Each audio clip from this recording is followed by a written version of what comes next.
छलिया है, मायावी छलिया। मेरे सभी सखाओं को शिकार बना लिया इसने। मैं इसे नहीं छोड़ूंगा। कान्हा, कान्हा,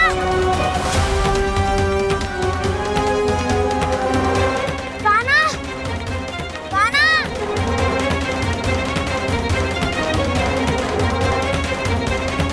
कान्हा। दाऊ,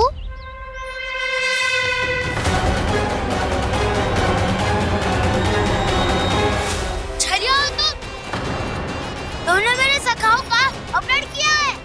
मैं छलिया ना हूँ ना, मैं तो आपका छोटा भाई हूँ, आपका कान्हा। मैंने सब कुछ अपनी आंखों से देखा है बस। तुम छलिया ही हो। रूप बदल बदल कर मेरे सखाओं का अपहरण कर रहे हो। ये क्या कह रहे हो दाऊ? आप ही मुझे नहीं पहचानोगे तो कौन पहचानेगा? कान्हा, ये नहीं, मैं हूँ वास्तविक बलराम, तुम्हारा दाऊ।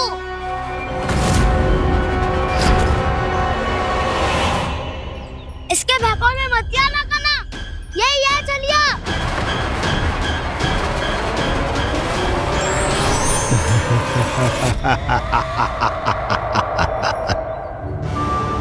बुद्धिमान बालक, केवल तुमने ही पहली बार में माना है कि मैं ही वास्तविक छलिया हूँ। पर हम तुमसे भयभीत नहीं है दस। इसी क्षण हमारे सखाओं को मुक्त कर दो। अच्छा, यदि इतना ही क्रोध आ रहा है तो जाओ, छुड़ा लो अपने सखाओं को।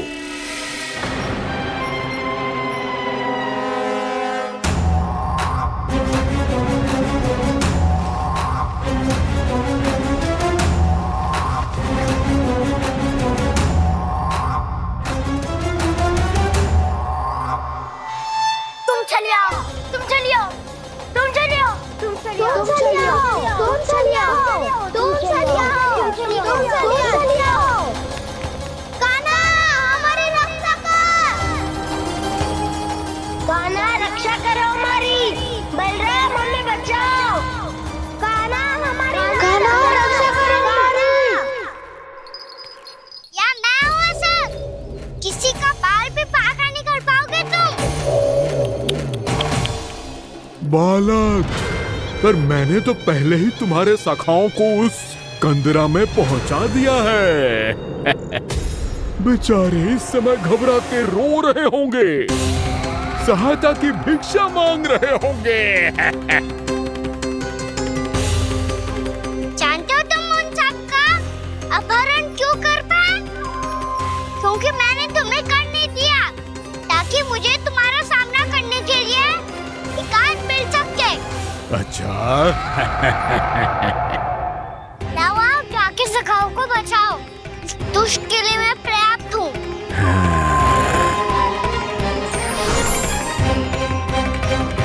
कान्हा, पीछे मुड़ के मत देखना कान्हा।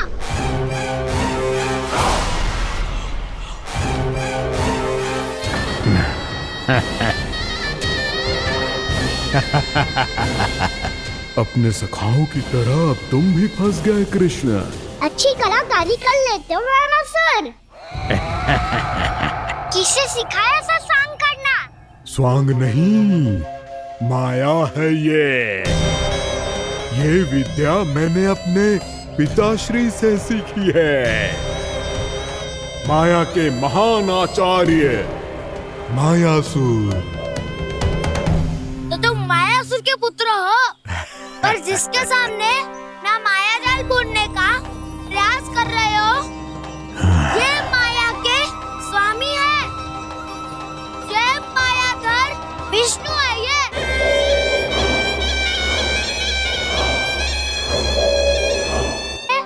माया जाल बुनने का प्रयास कर रहे हो, ये माया के स्वामी है। ये मायाधर विष्णु है। ये अच्छा, तो होते रहे। मैं तो इनकी हत्या करने आया हूँ और हत्या करके ही जाऊंगा। दाऊ, आप सखाओं को बचाओ, मैं इनका सामना कर लूंगा। पर कान्हा, अभी आप ही ने तो कहा था माया का स्वामी हूँ मैं।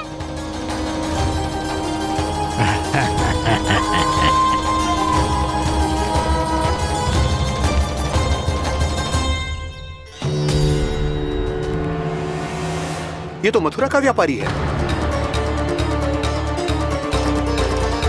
इसको अर्थ वो जो था वो सच में छलिया हो तो कहीं वो नंदमोहन तो ना पहुंच गओ। हमें शीघ्र ही गांव जाना पड़ेगा और सबको सावधान करना पड़ेगा। चल।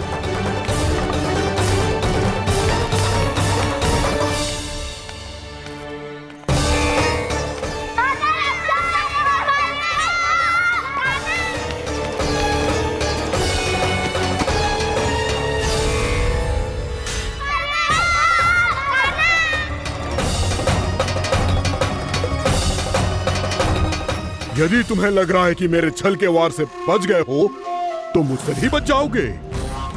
ये तुम्हारी सबसे बड़ी भूल है कृष्ण। मेरे पास बहुत सारे मायावी अस्त्र हैं जो क्षण भर में ही तुम्हें विष्णु लोक पहुंचा देंगे। तो फिर प्रतीक्षा क्यों कर रहे हो? बालक, मैं परिहास नहीं कर रहा हूँ। मुझे पता है, तभी तो कह रहा हूँ शीघ्र दिखाओ ना। मुझे तुम्हारे सारे मायावी अस्त्र देखने हैं। कैसे बालक हो तुम? मैं यहाँ खेल दिखाने नहीं आया हूँ। उस समय व्रत क्यों कर रहे हो ब्रह्मासुर? जो करने आए हो वो ही करो ना। अब देखो कैसे तुम्हारे प्राण एक ही वार में इस देह का साथ छोड़कर उड़ जाएंगे। मेरी मायावी अग्नि तुम्हारे भोले भाले से इस मुख को जलाकर भस्म कर देगी।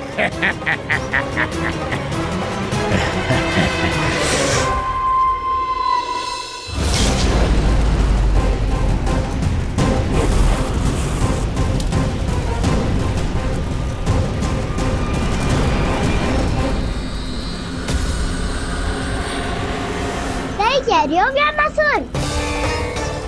भोला भाला तो दिखता हूँ मैं। मैया भी यही कहती है।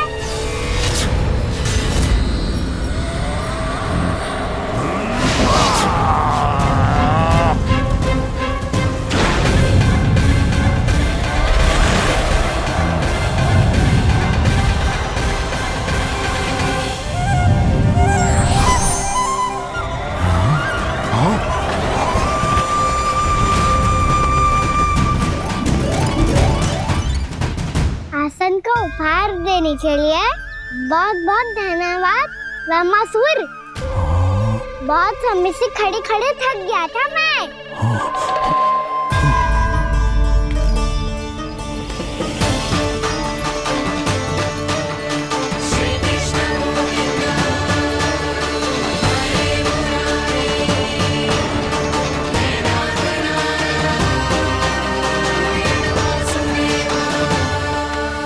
अगला अस्त्र दिखाओ ना।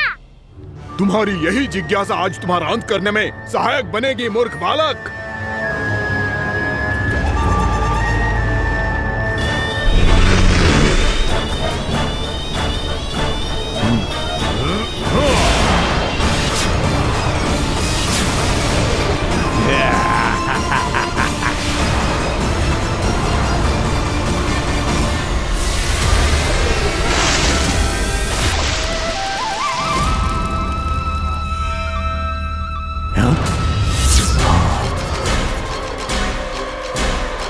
अच्छा, पर प्रक्षालन करना चाहती थे तो पहले क्यों नहीं बताया? मुस्कुराना बंद करो। तुम्हारी ये हंसी मुझे कांटों की तरह चुभ रही है। पर मैया तो कहती है कि मेरी मुस्कुराहट फूलों की तरह है।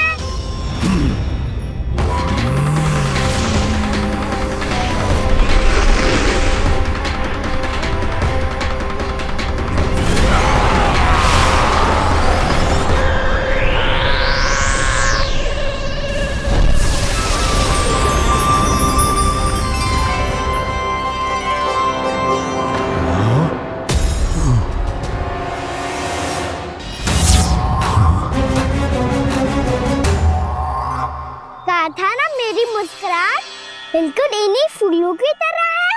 और तुम कर क्या रहे हो मास्टर?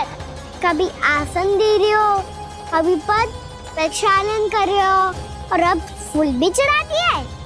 तुम मुझ पे वार करने आए हो कि पूजा करने? तुम्हारी पूजा तो मैं अब ऐसी करूंगा कि तुम मृत्यु के बाद भी मुझे भूल नहीं पाओगे बालक।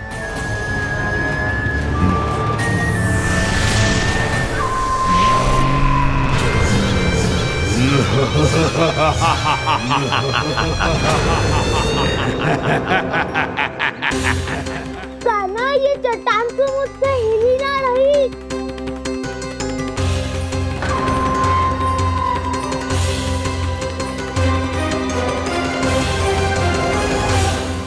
अभी कंदरा के अंदर कुछ क्षणों में ही प्राण वायु समाप्त हो जाएंगे। तुम्हारे सारे सखा एक एक कर अपने प्राण त्याग देंगे और तुम्हारा वध करूंगा मैं।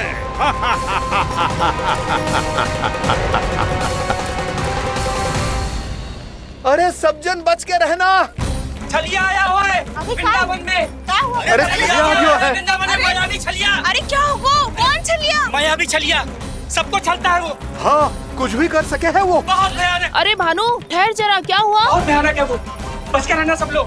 अरे भेष बदल ले तो है वो। हाँ। क्या हुआ? छलिया है वो। अरे मुझे बात तो बताओ। रानी भाभी, रानी भाभी, कान्हा घर पर ही है ना? ऐसे भड़बड़ा क्यों रहे हो? कोई भूत देख लियो है क्या? भूत ना भाभी, छलिया से भेंट हो गई। सच्ची का मायावी छलिया है भाभी। क्या उल्टा सीधा बोले जा रहे हो? ठीक से बताओ। अब बोलो भी। वो कान्हा के पीछे पड़ो है वो। मेरे लल्ला के पीछे? हाँ रानी भाभी, हमारे अचेत होने से पहले हमने उसे ये कहते सुना था कि वो वृंदावन आने वाला है कान्हा से मिलने। हे नारायण, मेरे कान्हा की रक्षा करना। जसोदा जी, मायावी छलिए से बचना बालकों के बस की बात ना है। जीजी, बालक वन में अकेले हैं।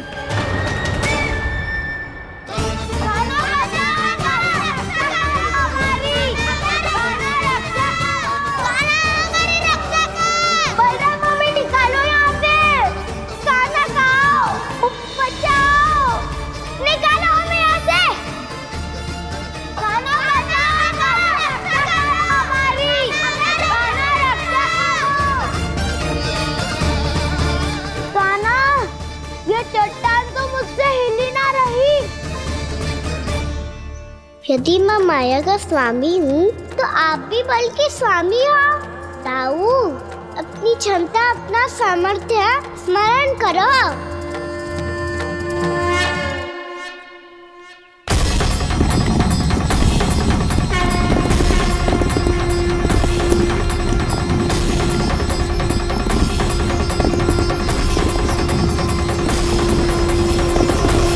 इससे पहले कि वो कंदरा का द्वार खोल के तुम्हारे सखाओं को बाहर निकाले, मैं तुम्हारे प्राण ले लूंगा कृष्ण।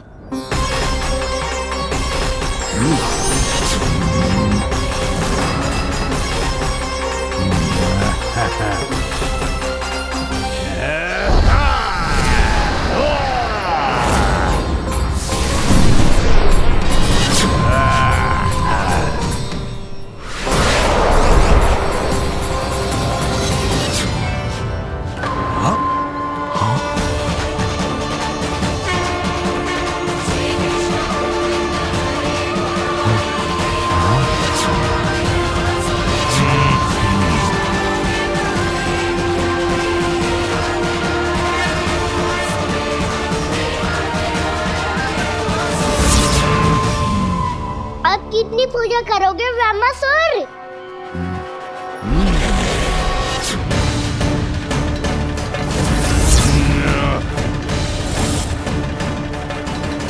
प्रभु तो खेल खिला रहे हैं इससे, और ये खेले जा रहा है विवश होकर, उनकी माया से बाध्य होकर।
जो प्रभु के सामने माया करने आया था वो स्वयं को ही माया में उलझा हुआ पा रहा है। नारायण नारायण। लो, अब तो तुमने दंडवत प्रणाम भी कर लिया, माया भी कथा भी उपहार में दे दी। तुम चाहते क्या हो वामासुर? मेरी शरण में आना है क्या?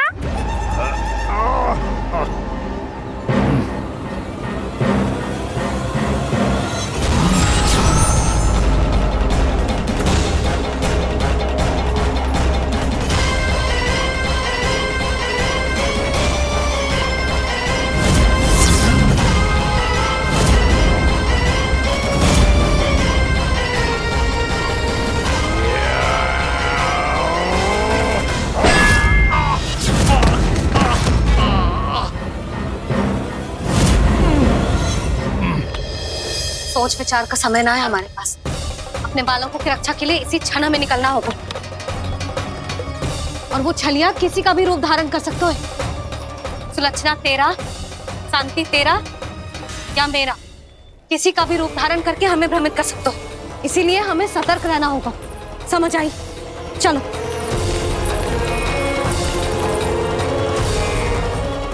अभी भी समय है वामासुर, समय ले आओ।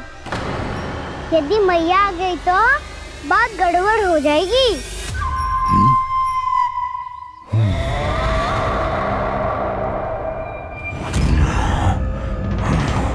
मुझसे झूठ का कोई लाभ नहीं होगा। वामासुर, स्मरण करो तुम कौन हो? मायासुर का पुत्र हूँ मैं, अपने स्वामी महाराज कंस का सेवक हूँ, और तुम्हारा हूँ मैं काल।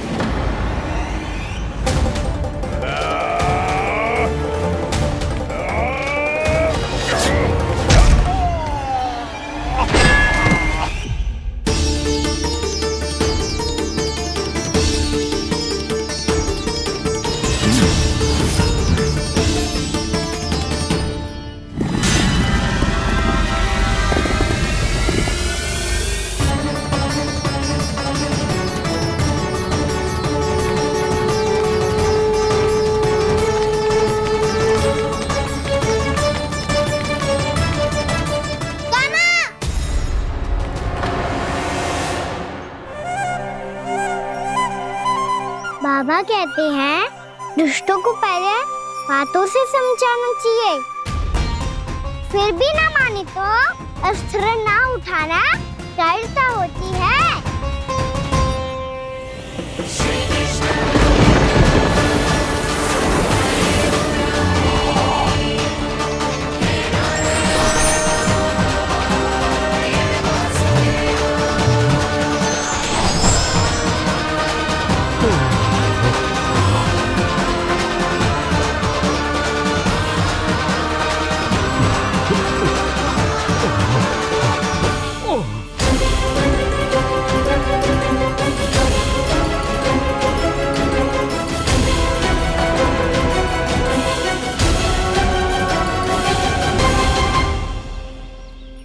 पता था मुझे, अपने बाबा के स्वरूप को हानि नहीं पहुंचाओगे। सही कही तुमने।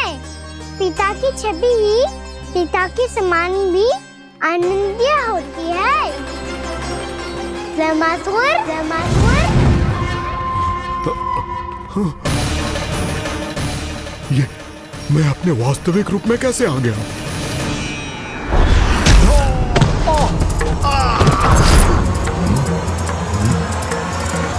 मेरे बाबा का स्वरूप नहीं लेना चाहिए था तुम्हें। मैया ने सिखाया है भूल को क्षमा किया जा सकता है, पर जानबूझ के किए गए अपराध के लिए दंड ही एकमात्र विकल्प होता है। ये बार बार अपनी मैया का नाम ले रहा है। यदि मैं वो स्वरूप लूं तो अपनी मैया पर वार नहीं कर पाएगा ये।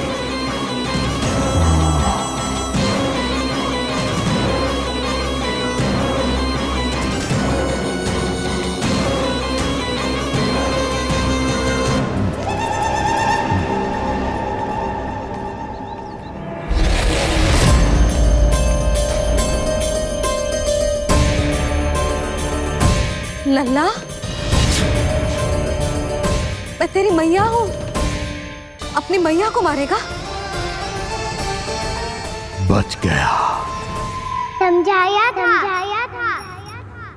पर तुमने एक बार फिर से मूर्खता कर ही दी। इस पर तुमने पहले से भी बड़ी और पहले से भी भयंकर भूल किया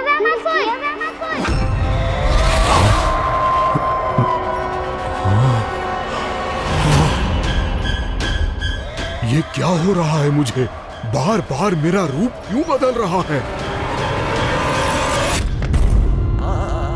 ममता को समझे बिना अधिक समय तक मैया का स्वरूप हरण करके नहीं रख पाओगे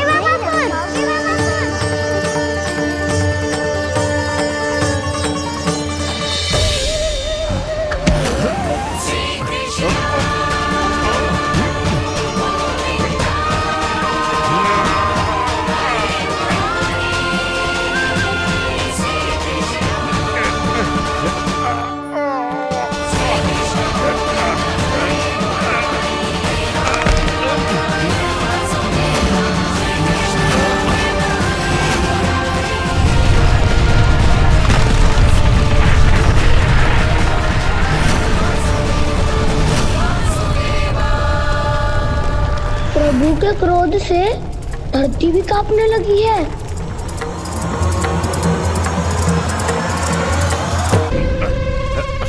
पुत्र को मारने के उद्देश्य से एक माँ का रूप लिया तुमने। ये ममता का और मेरी मैया का घोर अपमान है रामासुर।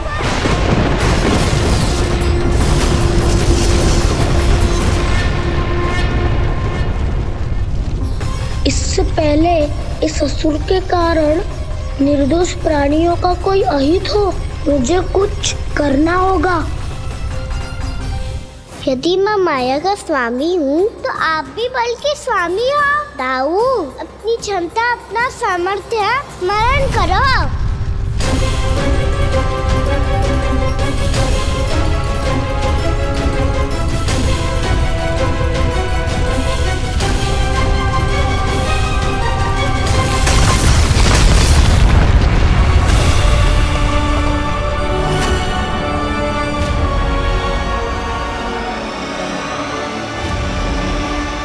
अद्भुत बलदाऊ, अद्भुत। अपने बल का उचित प्रयोग करके आपने प्राणियों को हानि होने से बचा लिया और यह भी सिद्ध कर दिया कि इस युग में आपसे अधिक बलवान और कोई नहीं होगा। आज से आप बलदेव के नाम से भी जाने जाएंगे। आज से आप बलदेव के नाम से भी जाने जाएंगे। आपके चरणों का ये चिन्ह युगों युगों तक आपके बल की कथा कहता रहेगा। बलराम का चरण चिन्ह।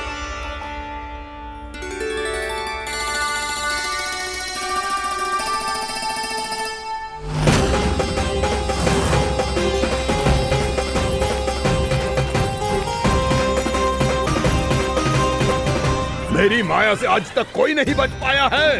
एक बार मुझे छोड़कर देखो, फिर पता चलेगा कि मैं हूँ कौन।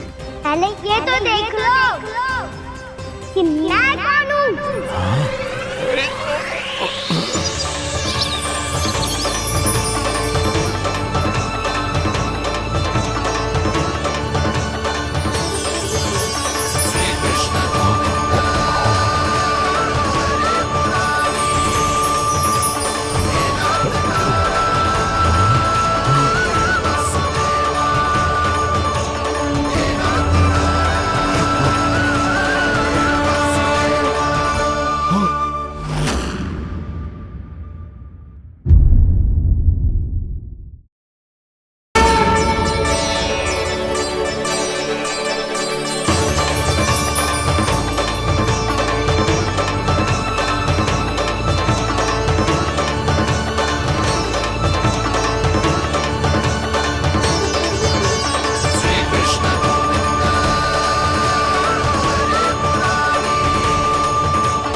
बहुत समय पहले की बात है। बहुत बड़े भूमाकर राज करते थे तुम्हें महान राजा भीमम के नाम से जाना जाता था।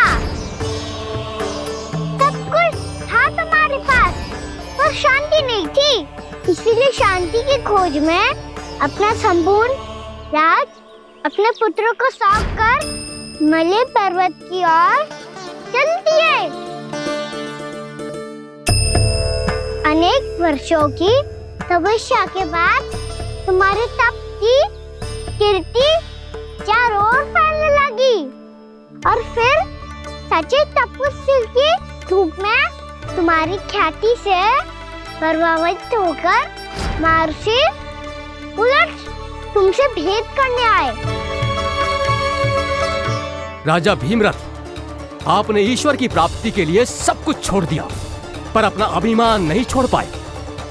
इसीलिए मेरे आगमन पर सम्मान के साथ खड़ा होना तो दूर, मेरा अभिवादन भी नहीं किया। अभिमान तपस्वी का गुण नहीं होता है राजन, अभिमान राक्षसी गुण है। इसलिए मैं आपको श्राप देता हूं कि आप अगले जन्म में एक राक्षस के रूप में जन्म लेंगे, एक राक्षस के रूप में जन्म लेंगे। मुझे क्षमा कर दीजिए महर्षि, मैंने जानबूझकर आपका अपमान नहीं किया है। मैं तो यहाँ पर शांति की खोज में आया था। अपने भीतर के संसार में गहरे सोच विचार में डूबा हुआ था मैं। मुझे क्षमा कर दीजिए महर्षि, मुझे क्षमा कर दीजिए। अपनी भूल का आभास प्रायश्चित की ओर पहला पग होता है। मैं अपना श्राप तो वापस नहीं ले सकता, परंतु आपको एक वचन अवश्य दे सकता हूँ। जब भी प्रभु नारायण का अवतार होगा, आपको उचित समय पे वो वरदान देंगे जिसकी आप लंबे समय से प्रतीक्षा कर रहे हैं।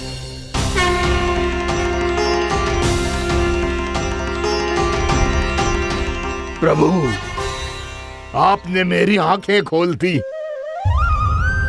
अब मुझे पता चल गया है कि आप कौन हैं और मैं कौन हूँ। इसलिए आप मुझ पर कृपा करके अपने चरणों में स्थान दे दीजिए।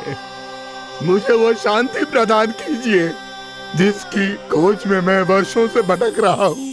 शांति तो मोक्ष में ही है, इसीलिए मैं तुम्हें मोक्ष का वरदान देता हूँ।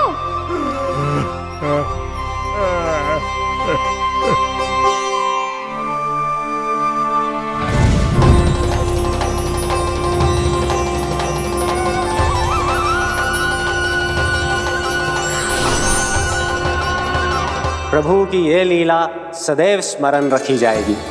इस स्थान को इनका आशीर्वाद मिलेगा और इस कंदरा को व्योमासुर की कंदरा के रूप में पहचाना जाएगा। भविष्य में अनेक ऋषि मुनियों की शरण स्थली बनेगी ये कंदरा। ये कोई साधारण बालक ना है। ऐसा चमत्कार कोई साधारण बालक थोड़ी ना कर सकते है।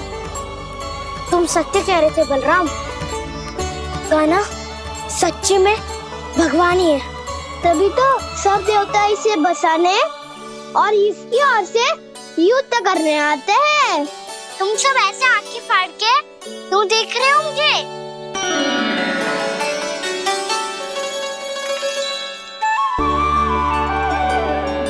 बलराम, तुम बलवान हो और कान्हा भगवान है। दूर दूर तक कोई दिखाई ना दे रहा है। ना जाने किस हाल में होंगे बालक। कहीं हम ही तो मार्ग ना भटक गए शीघ्रता के चक्कर में। अब तो एक पग भी ना चलो जा रहे हो। जल, किसी के पास जल है क्या? कंठ तो मेरा भी सूख रहा है मौसी।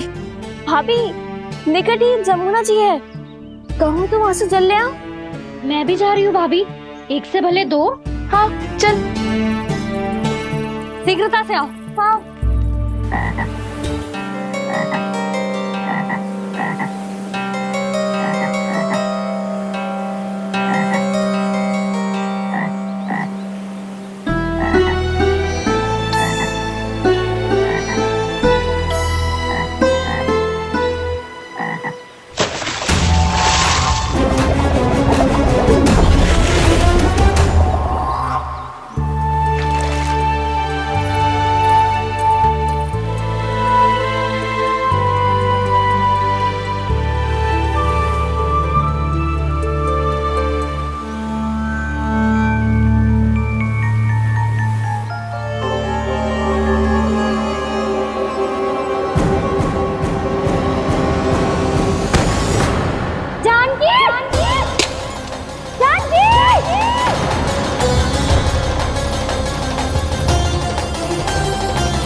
जानकी, जानकी, क्या होगा इसे? देखो ना जी, अब छलिया की सूचना मिलते ही हम सब बालकों को ढूंढने चली गई और ढूंढते ढूंढते सबको बहुत प्यास लगी आई जी। तो जानकी जमुना जी की नदी से जल लेने गई और उसने जमुना जी का पानी पिया और उसकी जेदशा हो गई। बालक कहाँ है? वो ठीक तो है ना? ऊपर ऊपर से सब ठीक है, पर भीतर से बहुत भयभीत है सब। जानकी तो बिल्कुल नीली पड़ गई है। लग तो है विष फैल गया है इसको पूरे तन में। मथुरा के सर्वश्रेष्ठ विदेह जी को बुलाया गया है उसके उपचार के लिए। जैसे ही इसने जल को मुंह से लगाया, ये गिर पड़ी। चटपटाने का अवसर भी ना मिलो। हाँ वैद्य जी, और निकटी मृत पशु भी पड़े हुए थे। हाँ, मैंने भी अस्थियां देखी थी। इसका तो यही अर्थ हो सकता है कि समस्या वहाँ के जल में ही हो। वैद्य जी, आप रोगी की नाड़ी पे ध्यान दो ना। जे गोपिया क्या कह रही है उसे सुनने की आवश्यकता ना है। जब तक विष के कारण का पता नहीं चल जाता, हम उपचार कैसे कर सकते हैं रानी जी? जी, वो निकट ही यमुना जी में एक विशेष क्षेत्र है। ये सब उसी के जल की बात कर रहे हैं। तब तो ऐसा भी हो सकता है कि किसी विषैले सर्प के काटने का प्रभाव हो। पर सर्प के काटने का चिन्ह ना है उसके तन पे। सर्प जब काटता है तब उसके दांत के चिन्ह बन जाते हैं। मुझे पता है, बड़े बड़े सर्प को काटते हुए देखो है मैंने। एक दिन अब बस कर उज्जवल, ये बड़ी बड़ी हाँकने का समय ना है। पर यदि सर्प ने ना काटा है, फिर जानकी की ये दशा किसने की? अवश्य किसी राक्षस ने की होगी। नाना, कोई विषैला पशु भी तो हो सकता है। यह अवश्य किसी महाविषैले सर्प के विष से हुआ है। सर्प ने भले ना काटा हो, लेकिन यह अवश्य ही किसी महाविषैले सर्प के विष के कारण हुआ है। कालिया नाग। कालिया नाग?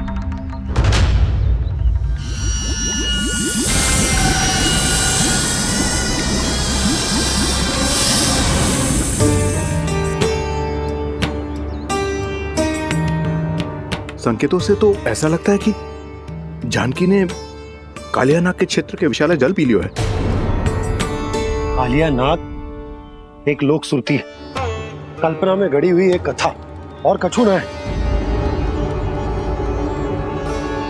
हमें जाके पता लगाना पड़ेगा। पर हमें वहां जाने से मना किया है ना बड़ों ने। उज्जवल सही कह रहे हो है। इस समय जानकी के स्वास्थ्य से अधिक महत्वपूर्ण और कछु ना है। जानकी हमारे लिए ही जलाने गई थी जी। ना मैं उसे जाने देती ना जैसा वो तो। वैद्य जी, आप शीघ्र कछु करो, कैसे भी कछु भी करो, पर इसके प्राण बचा लो। यशोदा, धैर्य रखो, श्री नारायण पर विश्वास रखो, वो सब ठीक कर देंगे।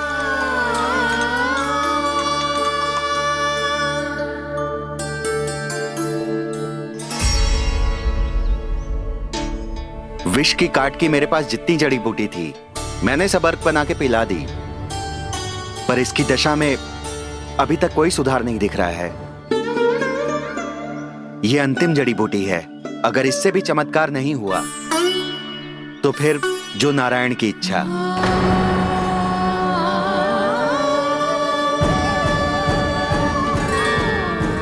पर कोई तो उपाय होगा जानकी को बचाने का।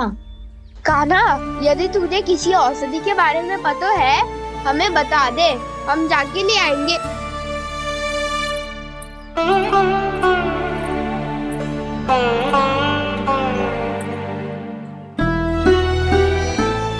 हे नारायण, हे प्रभु, मेरी जानकी के प्राण बचा ले प्रभु।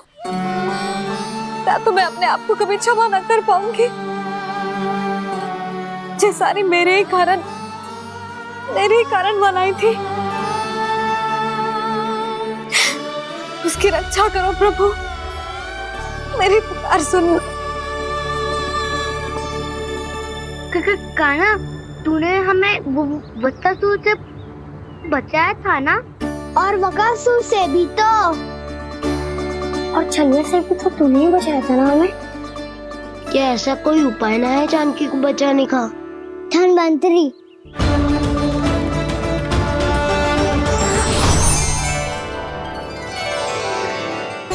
मैं आ गया हूं प्रभु, चिंता मत कीजिए, आपके आदेश का पालन अवश्य होगा। यशोदा मैया,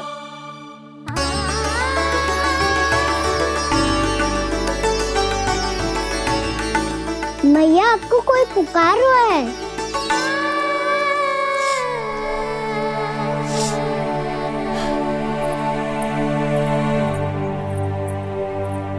चिंता मत करो मैया, अब धनवंतरी जी आ गए हैं, वो सब संभाल लेंगे।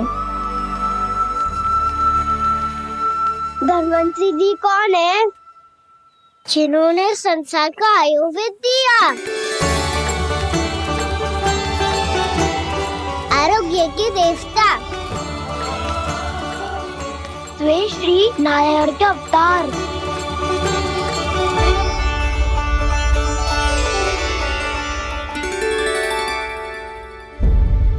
मुझे पता चला है कि आपको वेद की आवश्यकता है। हाँ हाँ, भीतर आइए। आइए आइए बैठे जी। जी रहे। मथुरा का सर्वश्रेष्ठ वैद्य अर्थात मैं यहाँ आ चुका हूँ और रोगी को जितनी औषधि की आवश्यकता थी सब दे चुका हूँ। निश्चित रूप से आपने विष की काट के लिए बहुत ही उत्तम अर्क तैयार किया है, इसीलिए किसी और वैद्य की आवश्यकता नहीं है। किंतु आप अकेले कितना कुछ करेंगे वैद्यराज, मुझे अपना सहायक ही बना लीजिए। पर जो करना था मैं पहले ही कर चुका हूँ। हाँ, वो तो आप कर चुके हैं, बस रोगी के तन से विष निकालना शेष है ना वैद्यराज? हाँ हाँ, बस वही शेष है। इनके रक्त को विष रहित करने में मैं आपकी सहायता करूंगा। पहले ये संजीवनी मानी जाने वाली इन लाल फूलों की बूटी को भी घिसना है ना?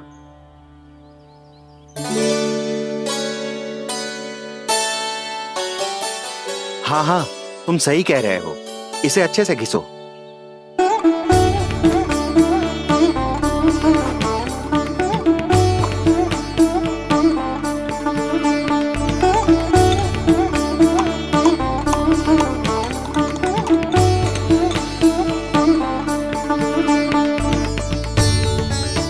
और ये नीले फूलों को भी तो मिलाना है ना?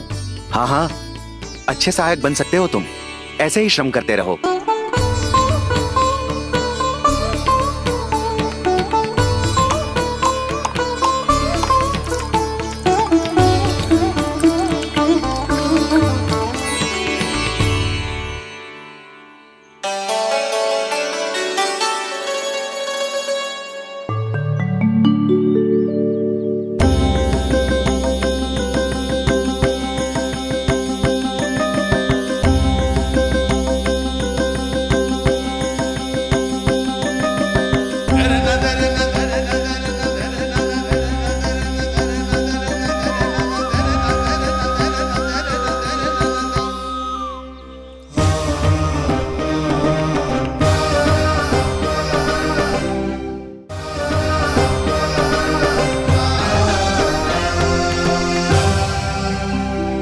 जानकी स्वस्थ हो जाएगी ना धनवंतरी जी?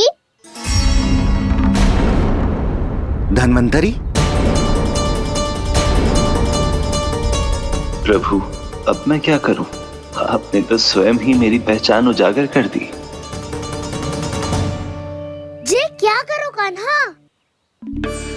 आप सब ऐसे क्यों देख रहे हो? मैया कहती है ना, सभी वैद्य धनवंतरी जी का ही रूप होते हैं। वाह कृष्णा, चतुर तो हो तुम। वैसे वास्तविक धन्वंतरी मैं हूँ, मेरा अर्थ है वास्तविक वैद्य मैं हूँ। ये तो मेरा सहायक है, मुझे पूरा विश्वास है बिल्कुल ठीक हो जाएगी। वैसे ही थोड़े ना मुझे मथुरा का सर्वश्रेष्ठ वैद्य कहते हैं लोग।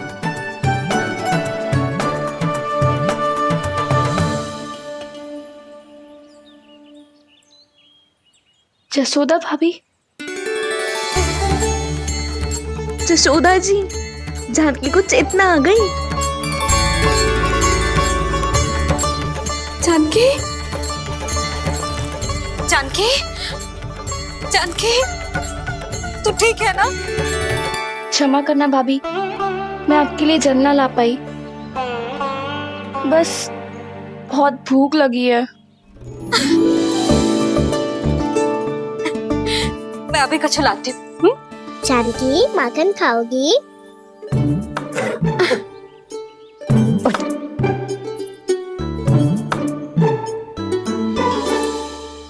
आजा, तू ही खिला दे लल्ला।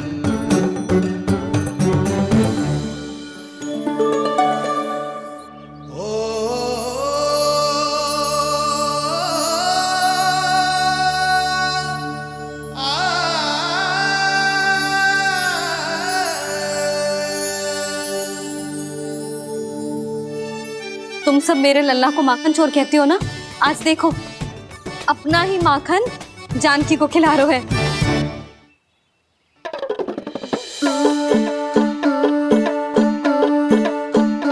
थोड़ा और विश्राम कर लो। सदैव तुम हम सबकी सेवा करती हो, आज मैं तुम्हारी सेवा करूंगा। जानकी की जिज्ञासा तब हुई जब जय यशोदा काकी की सेवा कर रही थी, और अब देखो स्वयं भगवान ही इसकी सेवा कर रहे हैं। जानते हो इससे क्या सिद्ध होता है? जो भी यशोदा मैया की पूजा करेगा, अर्थात अपने माता पिता की सेवा करेगा, उनके साथ सम्मान से व्यवहार करेगा, ईश्वर स्वयं उसका ध्यान रखेंगे। कभी धन्वंतरी के रूप में तो कभी स्वयं कान्हा के रूप में। भक्त और भगवान का देखो कैसा ये अनुराग, स्वयं करे सेवा प्रभु, अद्भुत गोपी का भाग्य। प्रभु इन सब पृथ्वीवासियों से कितना घुल मिल गए हैं। ना तो ये प्रभु को भगवान मानते हैं और ना ही प्रभु अपने आप को इनसे सर्वश्रेष्ठ समझते हैं। अपने आचरण से ये सिद्ध कर रहे हैं कि ये सभी में हैं और सभी इनका ही अंश है।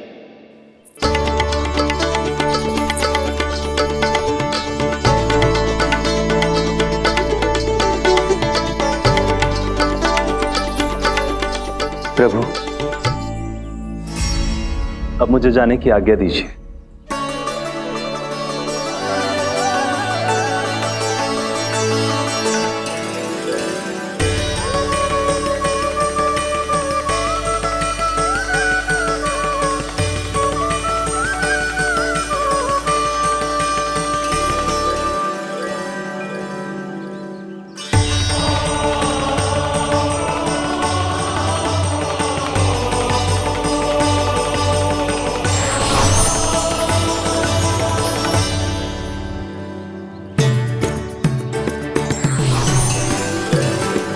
कान्हा ने तो सच्ची में धन्वंतरी जी को बुला लिया था।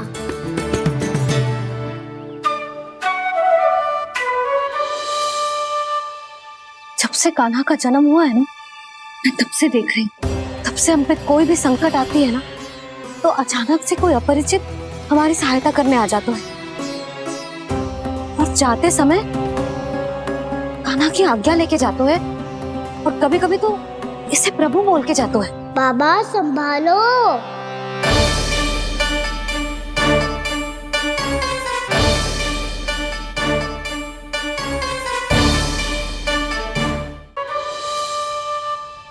जब से कान्हा का जन्म हुआ है ना, मैं तब से देख रही हूँ, तब से हम पे कोई भी संकट आती है ना, तो अचानक से कोई अपरिचित हमारी सहायता करने आ जाते हैं, और जाते समय कान्हा की आज्ञा लेके जाते हैं, और कभी कभी तो इसे प्रभु बोल के जाते हैं।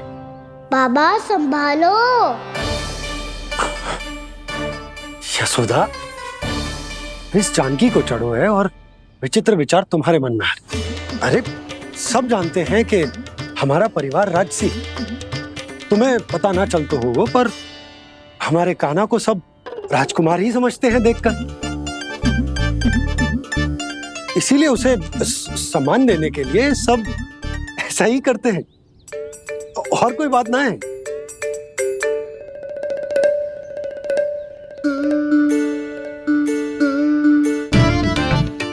अब जे मेरे लल्ला को ऐसे क्यों घूर रहे हैं? बुरी दृष्टि लगाएंगे क्या? वैद्यराज जी, आपके सहायक तो गए, अब आप यहाँ क्यों? वो क्या है ना, मैं अपने रोगी का निरीक्षण करके पूरी तरह से संतुष्ट होकर ही जाता हूँ।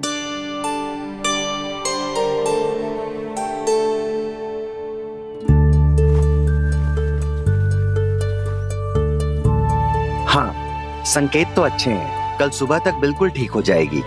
धन्यवाद वैद्य जी।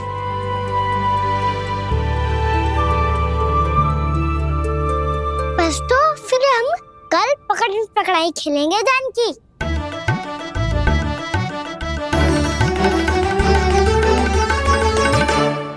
भानु, बंसी, जाकर उस क्षेत्र के चारों ओर बाड़ बनवा दो और वहां सूचना पट्ट भी लगा देना, ताकि जानकी के साथ जो हुआ है वो किसी और के साथ ना हो। शीघ्र जाओ। जी ठीक है।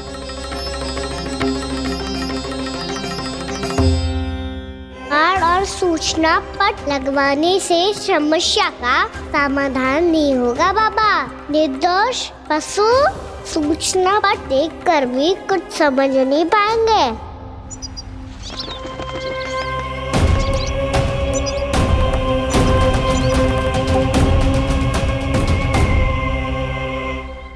तो तुम्हारे कहने का अर्थ यह है कि व्योमासुर मारा जा चुका है और वो बालक अब भी जीवित है। हाँ महाराज, मैंने गोप बालकों को कहते सुना था कि कृष्ण ने छलिया को मोक्ष दे दिया है, पर वृंदावन सुरक्षित नहीं है महाराज। वो एक बहुत बड़ी समस्या से जूझ रहे हैं। कैसी समस्या? गांव के निकट क्षेत्र में किसी विषैले सर्प का निवास है। उसके विष का प्रभाव इतना भयानक है महाराज, जैसे विष ना हो, स्वयं हलाहल हो। मेरी कोई भी औषधि रोगी का उपचार नहीं कर पा रही थी। निकट के क्षेत्र में कहाँ है वो सर्प? गोप मानते हैं कि वो सर्प गांव के निकट यमुना नदी के जल में रहता है। मुझे तो लगता है महाराज, ये कालिया नाग की कथा कोई किंवदंती या लोक श्रुति नहीं, एक सच्चाई है, एक विषैली सच्चाई।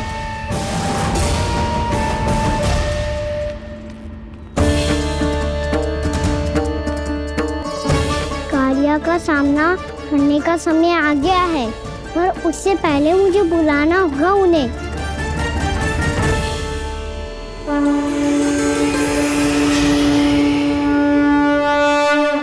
संसार के दारुण भय का नाश करने वाले, सभी कष्टों का हरण करने वाले, विश्व का समस्त ऐश्वर्य प्रदान करने वाले, कमल जैसे लोचन, मुख और चरणों वाले आजानुभुज श्री राम को मैं बार बार नमस्कार करता हूँ। आपदामपहर्तारं दातारं सर्व संपदा, लोकाभिरामं श्री रामं भूयो भूयो नमाम्यहम्। काकभुसुंडी काकभुसुंडी काकभुसुंडी। प्रभु क्षमा करें, मुझे जाना होगा।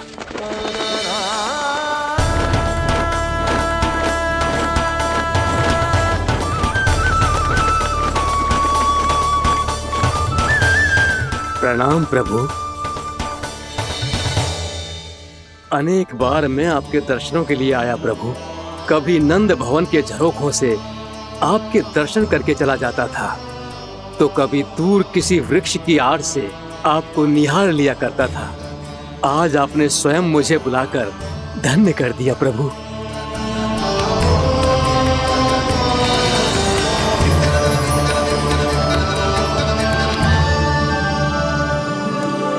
मैंने आपको यहाँ एक विशेष कारण से बुलाया है। आपके श्राप से इस कालिया नाग को मुक्त करने का समय आ गया है। ये तो बहुत ही उत्तम समाचार है प्रभु। इतने वर्ष बीत गए, मुझे आज भी स्मरण है वो दिन जब मैंने उन्हें श्राप दिया था। अपने क्रोध पर नियंत्रण खोकर बहुत बड़ी भूल कर दी थी मैंने प्रभु। बीती हुई घटनाओं पर दुखी होके कोई लाभ नहीं है। हमें भविष्य की ओर देखना होगा।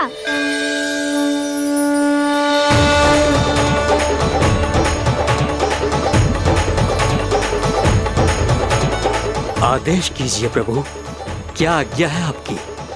जब मैं कालिया नाग का सामना करने जाऊं, तो आप यहीं रहेगा।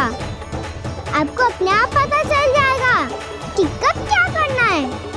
और हाँ, लौटते जाते समय नारद मुनि से कहिएगा, वो आकर मुझसे भेंट करे। अवश्य प्रभु, प्रणाम। क्या इसने सच्ची में देवर्षि नारद को बुलाया है? नारायण नारायण, आपको संदेश भेजने की आवश्यकता नहीं थी। आप स्मरण करते और मैं चला आता। तुम्हारा कल्याण हो नारद।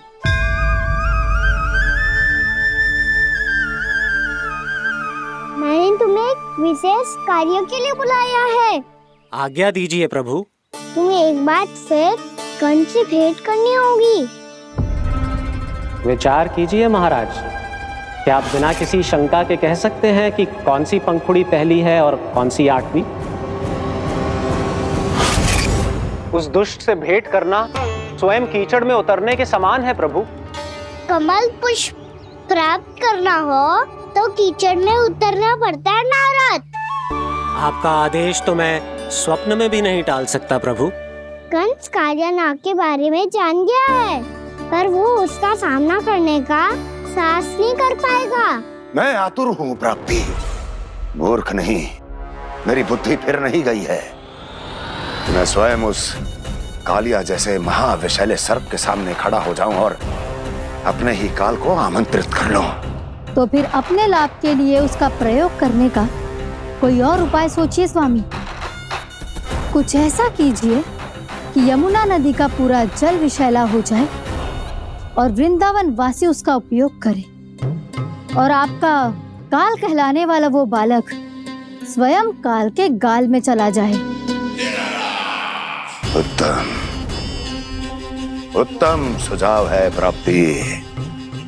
अब मुझे उस कालिया तक पहुंचने का मार्ग ढूंढना होगा। उसको विवश करने का कोई उपाय ढूंढना होगा, क्योंकि व्यक्तिगत रूप से उससे भेंट करना असंभव है। असंभव। आप सही कह रहे हैं प्रभु। कंस में उतना सामर्थ्य नहीं कि वो कालिया नाग का सामना स्वयं कर सके। वैसे तो कालिया गरुड़ देव का भी सम्मान नहीं करता, तो फिर वो कंस का सम्मान क्यों करेगा भला? नहीं करेगा, पर कंस तुम्हारा सम्मान अवश्य करेगा नारद। तुम्हारी बातें भी सुनेगा और मानेगा भी। ये मेरी योजना का बहुत ही महत्वपूर्ण भाग है। तुम कंस के पास जाओ और कहो कि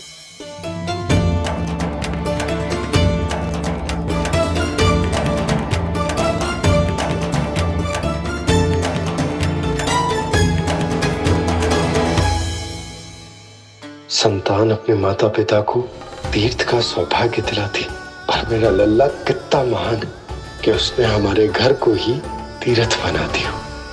ऐसा तीर्थ जहां मेरी आंखों के सामने भक्त और भगवान का मिलन हो रहा है। जो आज्ञा प्रभु।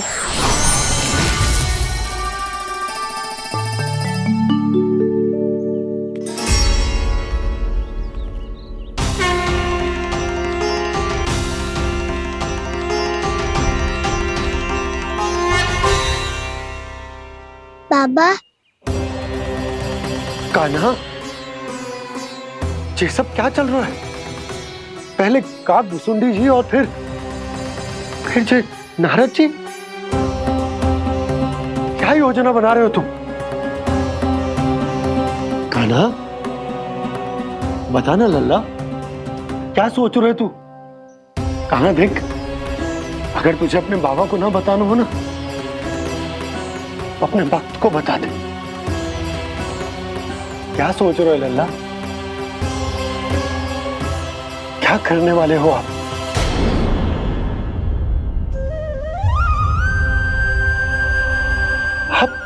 आप इतने दुखी क्यों हो? कान्हा, कान्हा, क्या होगा? क्योंकि मुझे आभास हो गया है बाबा, समय आने वाला है। कौन सा समय आने वाला है लल्ला? शीघ्र ही सब कुछ बदलने वाला है। भैया को मेरा सत्य पता चल जाएगा बाबा।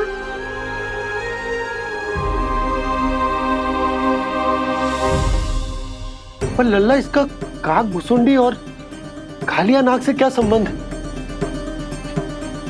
ऐसा क्या हुआ था और क्या होने वाला है?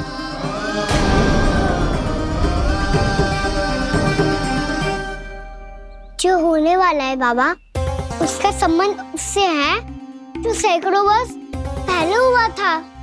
महर्षि भृगु के एक वंशज थे वेद शिरोमणि, जो विंध्याचल की पहाड़ियों में साधना कर रहे थे।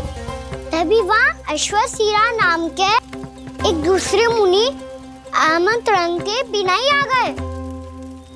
कितना सुंदर और शांतिपूर्ण आश्रम है। यहाँ प्रभु की साधना करने में बहुत आनंद आएगा। शीघ्र ही अश्वशिरा मुनि उपस्थिति के कारण होने वाले व्यवधान से बाध्य होकर वेद शिरोमणि ने अपनी आंखें खोली। कौन हो तुम और यहाँ क्या कर रहे हो? आपके आश्रम में बहुत शांति है मुनिवर। साधना करने के लिए बहुत ही उत्तम स्थान है ये। मैं चाहता हूँ कि मैं भी यहाँ। आप यहाँ साधना करना चाहते हैं, लेकिन इतना भी नहीं जानते कि किसी के आश्रम में प्रवेश करने से पहले उसकी आज्ञा लेनी चाहिए। आप ये भी नहीं जानते कि यदि कोई यज्ञ कर रहा हो तो बिना अनुमति के वहाँ प्रवेश करने से उसकी यज्ञ साधना भंग हो सकती है। आप क्या साधना करेंगे मुनि? आप तो साधना के योग्य ही नहीं हैं। इतना अपमान! एक मुनि के मुख से इतने कड़वे शब्द शोभा नहीं देते। मैं तुम्हें श्राप देता हूँ, जितनी विषैली तुम्हारी जिह्वा है उतने ही विषैले सर्प बन जाओ तुम। और ऐसा सर्प जो सांस भी ले तो निकट का वातावरण दूषित हो जाए। तुम्हारे इस दुस्साहस के लिए मैं तुम्हें श्राप देता हूँ कि तुम अभी इसी क्षण कौवा बन जाओ, और ऐसा कौवा जो कांव कांव करके अनर्गल प्रलाप करता रहे।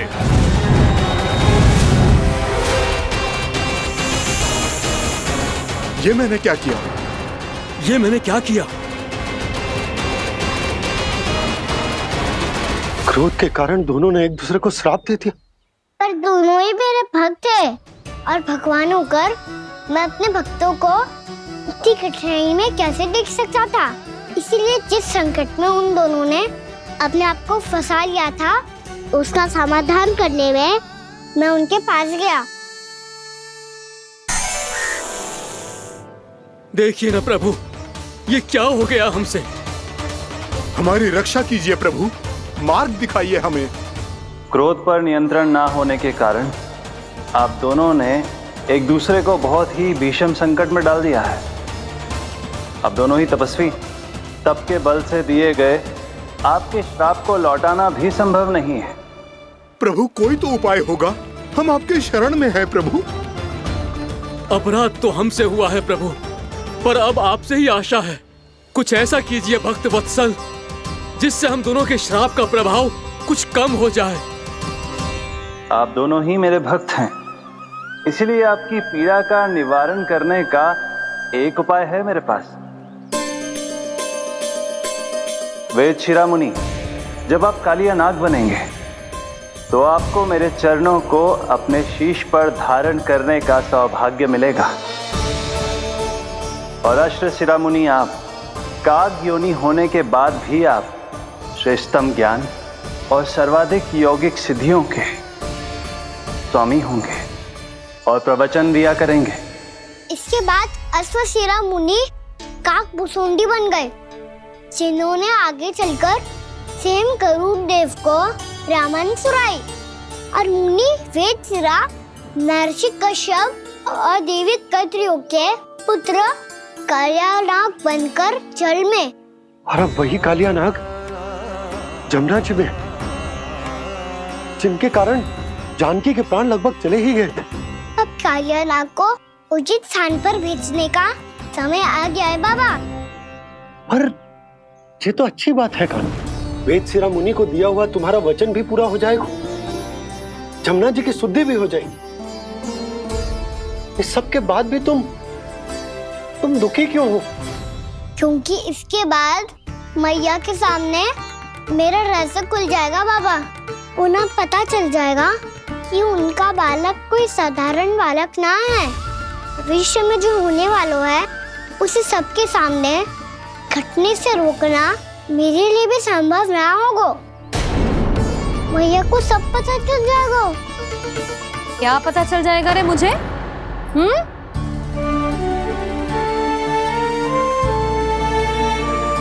यही कि सबसे अधिक प्रेम मैं आपसे ही करता हूँ। अब बस भी कर, चलो भोजन के लिए बुलाने आई थी तुम दोनों को। भूखा थोड़े ना रहने दूंगी अपने लल्ला को, मेरा लल्ला दुर्बल हो जाएगा ना। आप खिलाओगे तो ही खाऊंगा। हाँ ठीक है, मैं ही खिलाऊंगी। अब चल, आओ जी चल।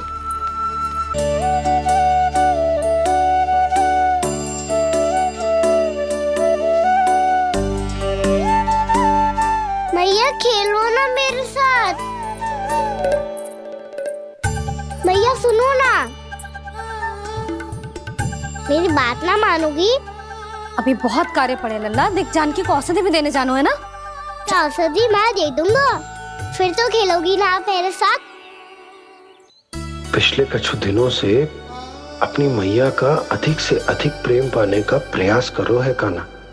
इसका तो एक ही अर्थ हो सकता है कि कछु बहुत बड़ो होने वाला है। कान्हा रुक जा लल्ला। कान्हा क्यों तंग कर रहा है? मैया को पहन लेना। कान्हा, कान्हा, ये क्या करो तूने?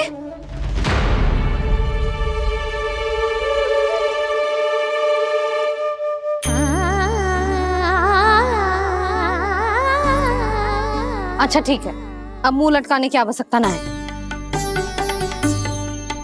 ये ले।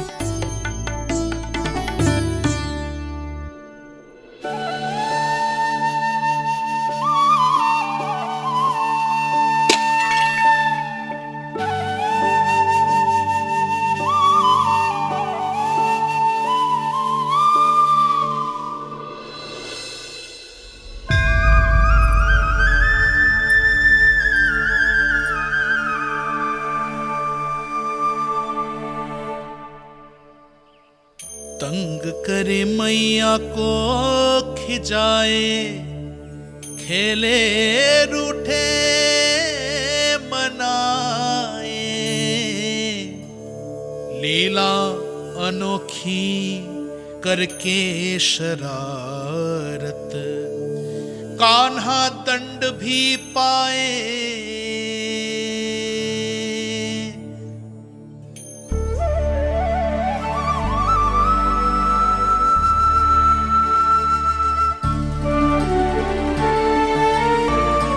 रूठना मनाना, खेलना खिलाना, पहले शरारत करके क्रोध दिलाना और फिर क्षमा मांग लेना, ये सब जानबूझकर कर रहे है कान्हा। जैसे जीवन भर के लिए अपनी मैया की ममता को अपने हृदय में समेट कर रखना चाहते हो। कैसे कैसे करूं उस कालिया से मित्रता, कैसे करूं उसका उपयोग?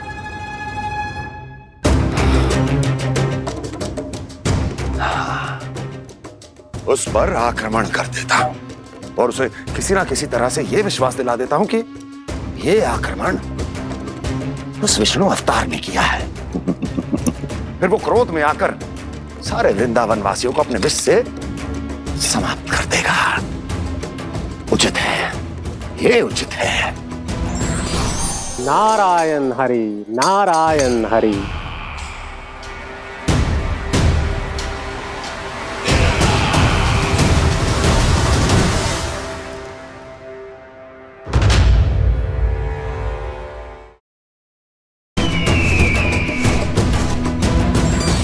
नारायण हरि, नारायण हरि।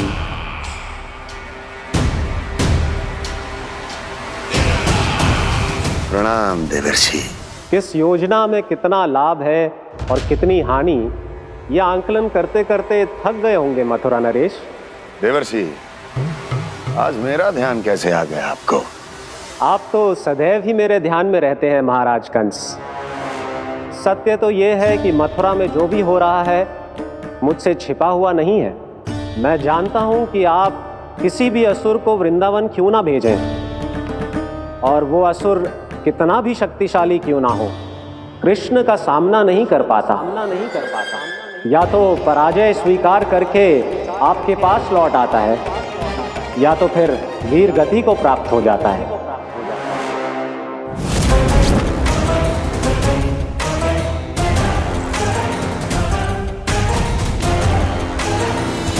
वाह, मुझे मेरी असफलताएं स्मरण कराने आए हैं, मेरे घाव को खुरेदने आए हैं, उन पे नमक छिड़कने आए हैं। मित्र को शत्रु समझने की भूल मत कीजिए महाराज कंस। मैं तो आपकी सहायता करने आया हूं। हाँ, और मेरी सहायता। कृष्ण विष्णु अवतार है, आप विष्णु के भक्त हैं। मैं हूं विष्णु द्रोही, फिर भी तो आपके आराध्य को हानि पहुंचाना चाहता है, उसकी सहायता करना चाहते हैं आप। क्या आप निश्चित रूप से कह सकते हैं कि आप ब्रह्मांड के सभी नियमों को अच्छी तरह समझते हैं? अवश्य। आपके लिए बस इतना ही जानना पर्याप्त होगा कि मैं जो कुछ भी कर रहा हूं उसके लिए मेरे व्यक्तिगत कारण हैं। मैं तो बस आपके हित में पिछली बार की तरह एक सुझाव लेके आया था, पर यदि आप मेरा सुझाव सुनना भी नहीं चाहते तो आपकी इच्छा। नारायण हरि, नारायण हरि। कारण चाहे जो हो, इनके पिछले सुझाव के कारण ही आज मेरे शत्रुओं की संख्या कम है, अन्यथा मैं देवकी के अन्य पुत्रों को भी जीवित छोड़ देता, और आज वो सब अपने भाई के साथ मिलकर उसकी शक्ति को अनेक गुना बढ़ा देते। ठहरिए देवऋषि,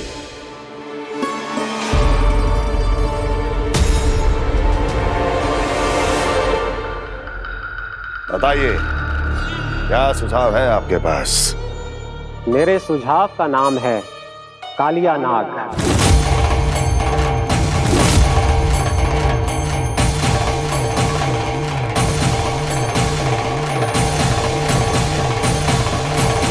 उसके विषय में मैं जानता हूं देवर्षि। तो समस्या यह है कि मैं स्वयं उससे मिलने नहीं जा सकता, उससे भेंट नहीं कर सकता। उस कृष्ण की हत्या के लिए उसको वृंदावन जाने के लिए तैयार नहीं कर सकता। तो मत जाइए उसके सामने, और ना उसे भेजिए कृष्ण के सामने। हर बार आप किसी न किसी असुर को अपने शत्रु के क्षेत्र में भेजते हैं, जहां शत्रु उसका सामना करने के लिए पूरी तरह से तैयार होता है और आपका असुर मारा जाता है। इस बार शत्रु को युद्ध स्थल चुनने का अवसर मत दीजिए महाराज। इस बार योजना का जाल ऐसे बुनिए कि कृष्ण स्वयं उसके पास जाने के लिए विवश हो जाए। कालिया नाग स्वयं काल है, मृत्यु का दूसरा नाम है। उसके विष का उपयोग अपने लाभ के लिए कीजिए महाराज। वैसे कालिया के विष की अधिकता का अनुमान तो होगा ही आपको।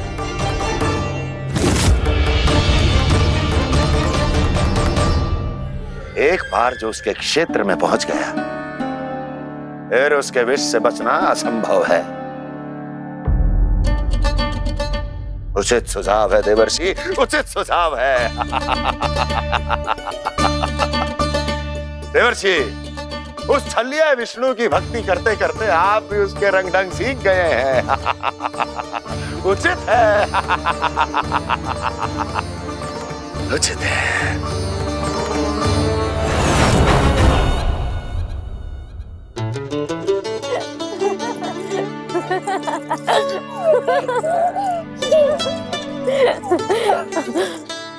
बस बस बहुत आनंद ले लियो लल्ला।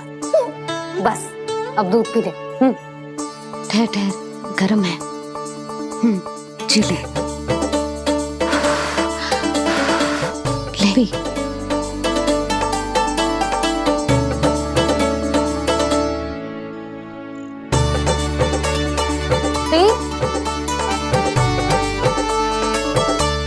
मैं ना होती तो ना जाने क्या हो तो तेरा। अपने आप दूध भी ना पी सकते है भावला कहीं का। आपकी इस प्रेम के लिए तो मैं धरती पे आया हूँ मैया। मैं भी यही सोच रहा हूँ यशोदा कि तुम ना होती तो मेरा क्या होता। इसी बात पे थोड़ा दूध और कजू खाने को दे दो। अरे मैं तो भूल ही गई। तनिक ठहर जाओ जी दूध पी लेना तो आपके लिए भी कछु ले आती।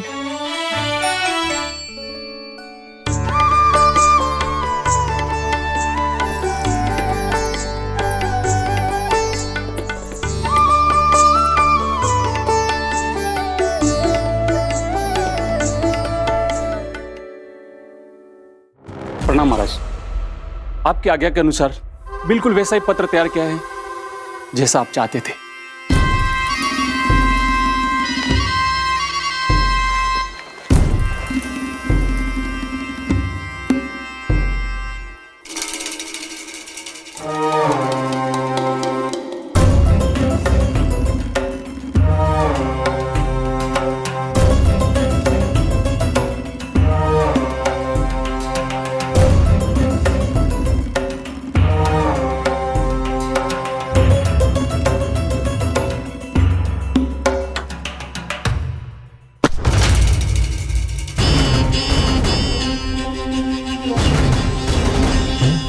कृष्ण जन्म से लेकर आज तक ये मेरी सबसे महत्वपूर्ण योजना है। इसका सफल होना निश्चित है दूत, किंतु केवल वही करना जैसा मैंने कहा है। जाओ।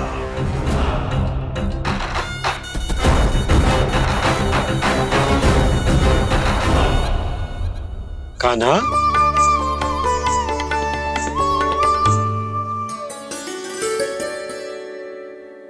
क्या होगा? बाबा मैं चाहता हूँ कि मैया की ममता क्रिस्टल फ्रेम की वर्षा मुझ पे सरतेव ऐसे होते रहे। वो तो होती रहेगी लल्ला। अपने लल्ला के लिए किसी मैया का प्रेम कभी कम हो सकता है भला? नंदराज, वो मथुरा से एक दूत आयो है महाराज कंस का राजपत्र लेके।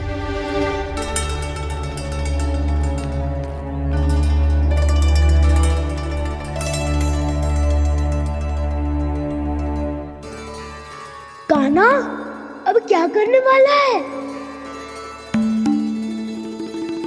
तेरे बाबा कहाँ गए? हाँ? कंस मामा का खेल आरंभ हो गया है, पर मैया वो सब सुनेगी तो व्यर्थ चिंतित हो जाएगी। बस थोड़ा बाहर गया मैया, कछु खा लिया से। बाहर इस समय? मैया क्या होगा? मैया देखो ना, पीठ पे कछु हो रहा है। मेरा हाथ ना पकड़ो, आप करो ना। यहाँ? क्षमा करना मैया, पर अभी बाबा को ही संभालने दो ये सब। कहिए, क्या संदेश लाए हैं आप? नहीं नंदराज नहीं। महाराज कंस का आदेश है कि ये संदेश सभी गांव वालों के साथ ही पढ़ा जाए। ठीक है, मैं गांव वालों के सामने पढ़ दूंगा, पर मुझे तो दीजिए पढ़ने के लिए। महाराज की आज्ञा का पालन करना आपके लिए भी आवश्यक है नंदराज। सभी गांव वासियों की सभा बुलाइए। बंसी, सभी गांव वालों की सभा बुलाओ। राजपत्र में ऐसा क्या संदेश भेजो है कंस ने? अब मेरे पत्र को पढ़कर सब भौचक के रह जाएंगे। और वो कृष्ण, उस कृष्ण के पांव के नीचे से तो भूमि खिसक जाएगी, आकाश फट पड़ेगा, बिजलियां गिर जाएंगी। प्राप्ति, ओ प्राप्ति, कंस का पत्र। स्वयं को बहुत अधिक शक्तिशाली समझता है ना वो। अब देखता हूं कैसे वो इस महासंकट का सामना करता है। वो कृष्ण, वो अपनी मृत्यु स्वयं चुनेगा या मृत्यु की वेदी पर चढ़ा देगा प्रिय वृंदावन वासियों को।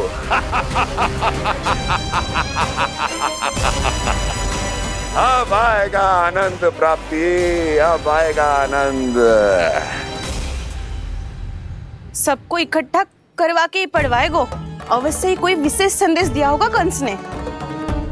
मैं भी यही सोच रही हूँ सुलक्षणा जी, कछु ना कछु तो विशेष है, पर जे हो क्या सकता है? हाँ, बात तो सही है। ऐसा क्या हो सकता है? सभी गांव वासियों के सामने कहा जाए, कछु तो विशेष अवश्य लग रहे हैं। बाहर इतना कोलाहल क्यों हो रहा है? मैया, मैया, अब क्या होगा? मैया देखो ना, सर पे कछु हो रहा है। लल्ला, नारायण ने तुझे हाथ दिए हैं ना? पीठ की बात अन्य थी। अपने सिर की सेवा स्वयं कर। सर पे तो हाथ पहुंच रहा है ना?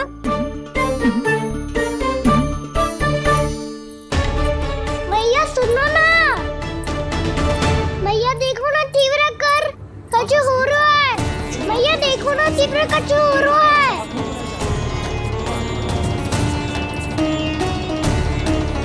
सब लोग आ चुके हैं, अपना संदेश सुनाइए आप।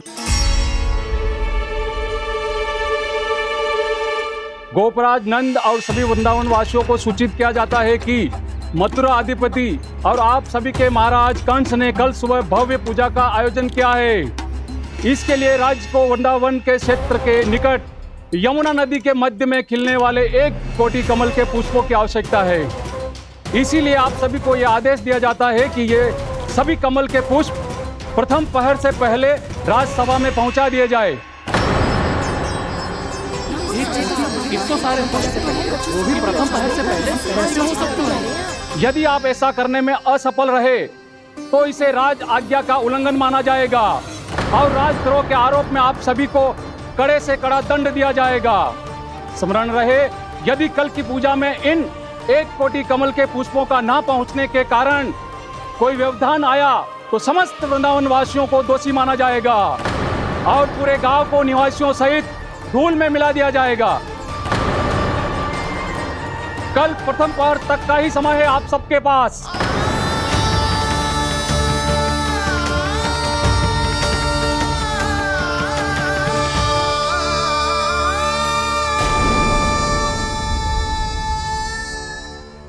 कमल पुष्प, वो भी कल प्रथम प्रहर में? ऐसे कैसे संभव है? और कोई साधारण पुष्प ना, यमुना नदी के मध्य खिलने वाले विशेष कमल के फूल चाहिए उन्हें। लेकिन यमुना नदी में तो कालिया नाग ने विष घोल के रखा है, तो फिर कैसे हो पाएगा? यह संभव है। हमारी मृत्यु का संदेश भेजा राजा कंस ने। सदैव की भांति इस समस्या पर भी गांव के बड़े ही विचार करेंगे। बालकों का यहाँ होना उचित ना है।